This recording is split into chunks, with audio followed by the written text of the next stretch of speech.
કેશોદ તાલુકાના ખમીદાણા ગામના ભક્તિ જ્ઞાન ભવનના આશ્રમમાં મનુભાઈ વ્યાસ બટુકદા અને પ્રસાદભાઈ 35 વર્ષથી માટીમાંથી પાર્થિવ શિવલિંગ બનાવીને દરરોજ તેમની પૂજા આરતી રુદ્રાભિષેક કરે છે। દર શ્રાવણ માસ દરમિયાન પરિવાર સાથે મળીને જન્માષ્ટમી પણ ઉજવે છે। ખાસ કરીને પ્રસાદભાઈના ધર્મપત્ની જ્યોત્સનાબેન વ્યાસ ભક્તિભાવ સાથે આ કાર્ય કરી રહ્યા છે। માટીના શિવલિંગનું વિસર્જન પણ માટીમાં કરવાથી સઘળું માટીમાં મળી જાય છે। વહાલા ભક્તોને મારા જય સોમનાથ।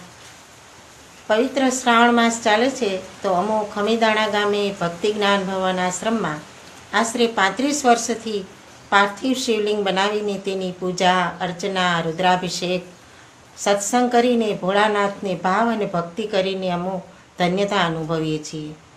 અમારા કુટુંબના વડીલો શ્રી મનુભાઈ બટુકભાઈ પ્રસાદભાઈ સાથે તેમના ઘરના સભ્યો મળી પાર્થિવ શિવલિંગની સવાર સાંજ પૂજા કરીએ છીએ। અવનવા શણગારથી સજાવીએ છીએ।